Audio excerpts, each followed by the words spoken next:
여의도 광역방송센터입니다. 27일 그제 진실화해를 위한 과거사 정리위원회가 한국전쟁을 전후해 전남 신안군 일대에서 벌어진 민간인 희생사건에 대한 직권조사를 결정했다고 밝혔습니다.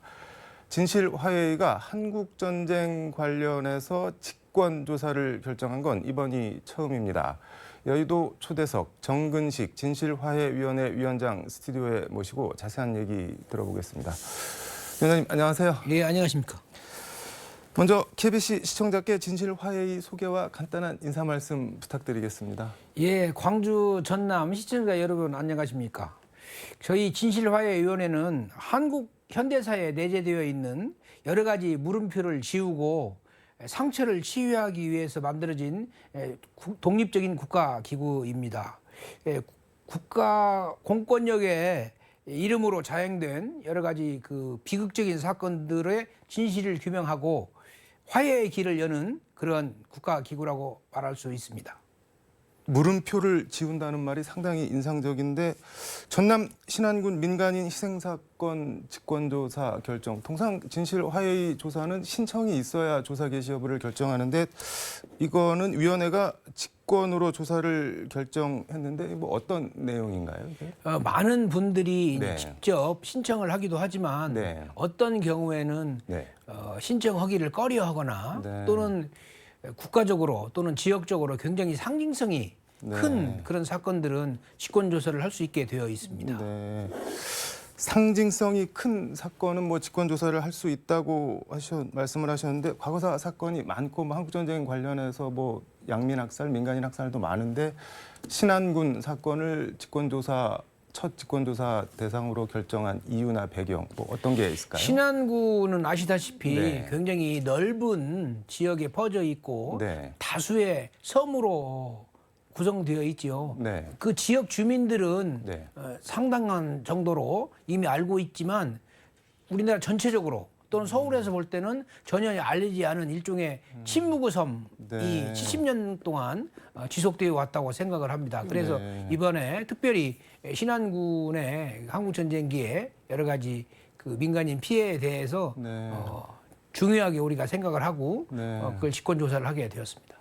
침묵의 섬이라고 말씀을 해주셨는데 사전 조사를 조금 하신 걸로 알고 있는데 뭐 예, 어떻게... 우선 그 1기 진실화해위원회가 네, 15년 네. 전에 출범을 했을 때 네. 신안군에서는 아주 적게 신청을 했습니다. 네. 근데 제가 보니까 굉장히 큰 피해가 있었음에도 불구하고 네. 왜 이렇게 신청이 적을까 네. 고민을 많이 했고 네. 그래서 제가 직접 올 연초에 방문을 해서 네. 실상을 파악을 하고 지난 4월 초에는 네. 다시 이제 신안 군수님과 함께 어떻게 네. 하면 이 과거의 아픔을 네. 제대로 밝히고 상처를 치유할 수 있을까에 대해서 합의를 했고 네. 그 결과로 직권조사를 할 수 있게 되었습니다.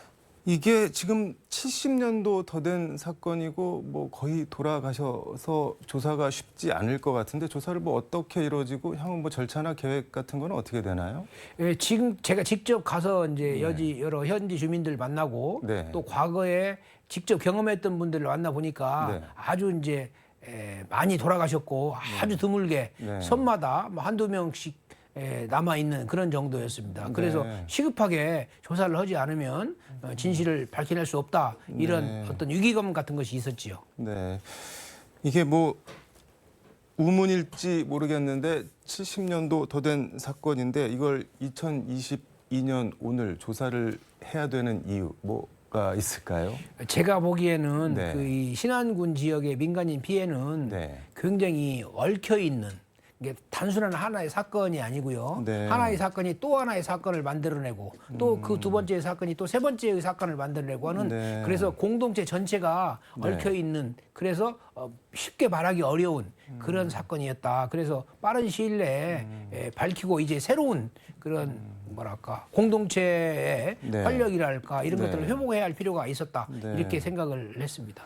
이게 지금 얽혀 있다고 말씀을 하셨는데 제가 알기로는 한국전쟁 전후에서 그 민간인 희생 사건의 거의 절반 가까이가 광주, 전남 뭐 이쪽에서 발생했다고 하는데 다른 지역 사건들, 그러니까 신안군을 넘어서는 다른 지역 사건들은 어떻게 되는 건가요? 지금 전체적으로 보면 저희 진실화해위원회에 신청되어 있는 네. 한국전쟁 관련 사건 중에 약 내지 45% 정도가 전남 지역 사건이고요. 네. 그 중에 특히 이제 전남의 이 서해안 지역, 네. 영광, 영암, 한평, 신안 네. 이쪽으로 이어지는 지역이 굉장히 피해가 심했고요. 또 한 가지 중요한 특징은 일반적으로는 한국 국가 공권력에 의한 피해의 비중이 높은데 네. 이 지역은 상대적으로 한국 국가 공권력에 의한 피해와 뿐만 아니라 네. 적대 세력에 의한 피해가 굉장히 비율이 높은 지역입니다. 그러면서 동시에 아까 말씀드린 대로 공동체 내부에서의 어떤 갈등 이런 것들이 있었기 때문에 지금까지도 쉽게 주민들이 이렇게 말을 하기 어려운 그런 굉장히 내부적으로만 끙끙 앓고 있는 그런 상황이었다 이렇게 판단을 했습니다. 이게 뭐 여지껏 잘 드러나지 않았던 이유가 있었던 바로 그 거네요. 점 때문에 말하기를 꺼려했다. 그래서 가해와 피해가 얽혀 있고 또 가해자와 피해자 유족들이 함께 살고 있는 지역이라고 하는 특징이 있는 것으로 보입니다. 지금 진실화해위가 2기죠. 2기죠. 노무현 정부 때 1기 출범해서 2010년까지 활동하다 종료되고 2020년 12월 10날 2기 진실화해위가 출범을 했는데 작년 5월 27일 부산 형제복지원 사건 등 328건 사건에 대해 조사 개시 결정을 내리면서 이제 본격적인 활동을 시작했는데 이제 1년 다 돼 가는데 뭐 1년 총평을 해보신다면 어떨까요? 전체적으로 이제 처음 1년간이었고 네. 신청 접수에 저희들이 주력을 했습니다. 원래는 1기 진실화해위원회는 1년간 신청을 받지만 네. 2기 진실화해위원회는 2년간 받기 때문에 올 12월 9일까지 네. 신청을 받기로 되어 있고요. 네. 그래서 이제 작년에는 주로 신청 신청 동료를 위한 홍보를 많이 했고 그다음에 네. 이제 신청된 사건들에 대한 조사 개시 결정을 많이 했습니다. 네. 이제 지금 이번 4월, 5월부터는 이제 본격적으로 진실 규명을 하는 그런 단계에 들어가고 있습니다. 이게 이제 본격적인 진실 규명 작업은 이제 시작이라고 할 수 있는데 최대 4년까지 활동 기간인데 그럼 앞으로 뭐 역점을 두거나 이런 점은 지금 좀, 저희들이 출범을 할 때는 네. 과연 2기 진실화해위원회에 얼마나 많은 사건들이 접수가 될까 네. 잘 몰랐는데 네. 지금 이제 1년 3개월 정도 받아 보니까 네. 1기 때보다도 약 1.5배 정도 되어 있고요. 저희들이 따라서 훨씬 더 많은 그런 부담을 우리 조사관들이 지고 있습니다. 그래서 최대한도 빨리 신속하게 효율적으로 조사를 해야 하지만 규정된 그런 3년 또는 4년 내에 전부 진실규명을 할 수 있을까 걱정이 많이 있습니다. 걱정이라고 하셨는데 이게 건수로 한편으로는- 하면 얼마나 되나요? 지금까지는 네. 1,400건 아니 14,000건 14,000건. 16,000명 정도가 신청을 하셨고요. 그중에 약 70% 또는 80% 정도가 조사 개시가 되어 있습니다. 이게 그럼 10,000건이 넘는 건데 감당이 되나요? 조사 인력이나 위원회 구성이 지금 어떻게? 그래서 제가 말씀드린 대로 네. 조사 기간을 좀 더 늘리거나 아니면 조사관을 확충해야 하는 그런 상황에 놓여 있습니다. 또 때때로는 지역 지방자치단체와 협력을 해서 네. 우리 신안군 같은 경우에는 조사관을 직접 네. 인력을 이렇게 충원받기도 합니다. 그래서 좀 더 효율적으로 네. 신속한 시일 내에 정확하게 진실 규명을 하려고 노력하고 있습니다. 기간을 늘리든지 사람을 늘리든지 하여간 뭐를 좀 늘리기는 늘려야 될 것 같은데 이게 지금 사회적 참사 특별조사위 같은 경우도 뭐 자료 비협조 관계기관들이 이런 것 좀 애를 먹었다고 들었는데 혹시 그런 어려움은 없으신가요? 1기에 비해서는 중요한 네. 그 자료를 갖고 있는 권력기구 예를 네. 들면 국가정보원이나 또는 뭐 경찰청이나 네. 또는 그 안보지원사령부나 이런 군경 관련 그 기구들이 네. 예전에 비해서는 훨씬 더 자료에 대한 협력을 많이 하고 있습니다. 네. 그럼에도 불구하고 저희들이 뭐 100% 만족하는 건 아니고요. 그래서 꾸준히 그 기구의 네. 장들과 네, 네. 그 협력을 하고 협조를 부탁하고 저희들이 조사관들이 또 가서 면밀하게 파악을 하고 그렇게 노력을 하고 있습니다.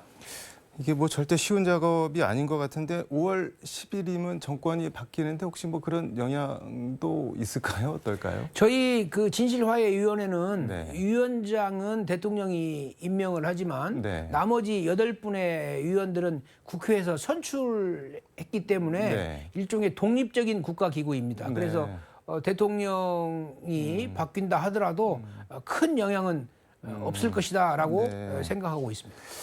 이게 지금 첫 직권조사 대상인 신안군 민간인 희생 사건을 포함해서 진상조사가 이루어지면 배상이나 보상 같은 것도 이루어지는 건가요? 어떤가요? 저희 법률을 내는 네. 보상 규정이 없고요. 네. 그래서 많은 유족들이나 피해자 네. 단체에서 네.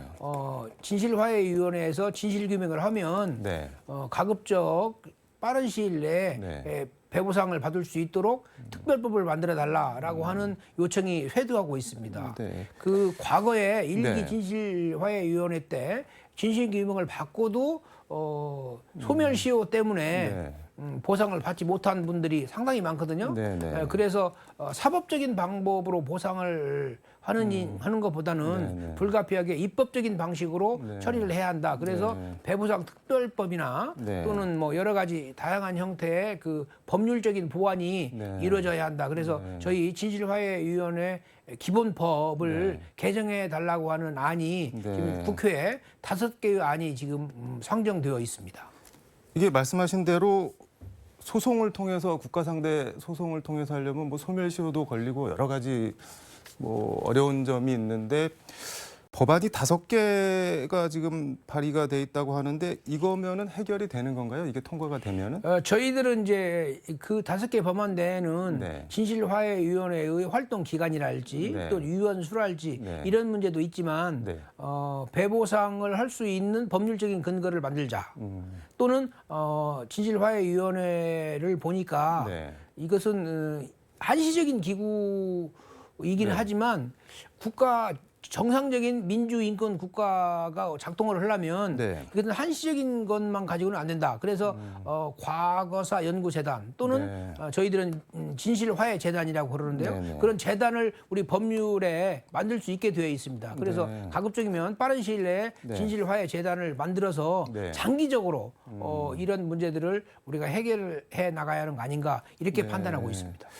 뭐 정부나 국회에서 더 할 거는 뭐가 있을까요? 지금 많은 국회의원들께서 네. 그런 필요성에 공감을 해주시고 네. 스스로 직접 그 법안을 내주시고 그럽니다. 아마 지금까지 제출되어 있는 법안들을 종합을 해서 네. 빠른 시일 내에 완성된 그런 법률 개정안이 이루어지기를 우리 피해자들, 유족들 네. 많은 분들이 확수고대하고 있고요. 저희 진실화해위원회에서도 네.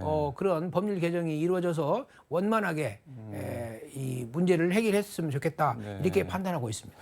이게 뭐 어떻게 보면 국회 시간인데 마지막으로 이거는 꼭 여쭤봐야 될 것 같은데 왜 진실화해위가 존재해야 되는지 2022년 오늘 수십 년 전 과거사 진상조사를 왜 끝까지 해야 되는지 그게 어떤 의미가 있는지 좀 한 말씀 해주시죠. 아시다시피 지금 지구상에는 네. 여러 가지 지금도 전쟁이 이루어지고 있고 그 전쟁 속에서 다양한 민간인들이 희생되고 있습니다. 네. 이 문제는 우리의 과거의 역사일 뿐만 아니라 네. 현재의 문제이고 더 나아가서는 지구적인 그런 문제다. 그렇게 저희들을 판단하고 있거든요. 네. 그래서 과거 역사로부터 교훈을 확실하게 구하고 재발 방지를 위한 어떤 네. 미래 세대의 어떤 그 인권 감수성을 고양시키고 네. 현재 지구적으로 발생하고 있는 그런 민간인 집단 희생 사건이 발생하지 않도록 최대한도로 우리가 노력을 해야 하는 그러한 맥락에서 저희들이 이 문제를 다루지 않을 수가 없다 이렇게 네. 생각을 합니다.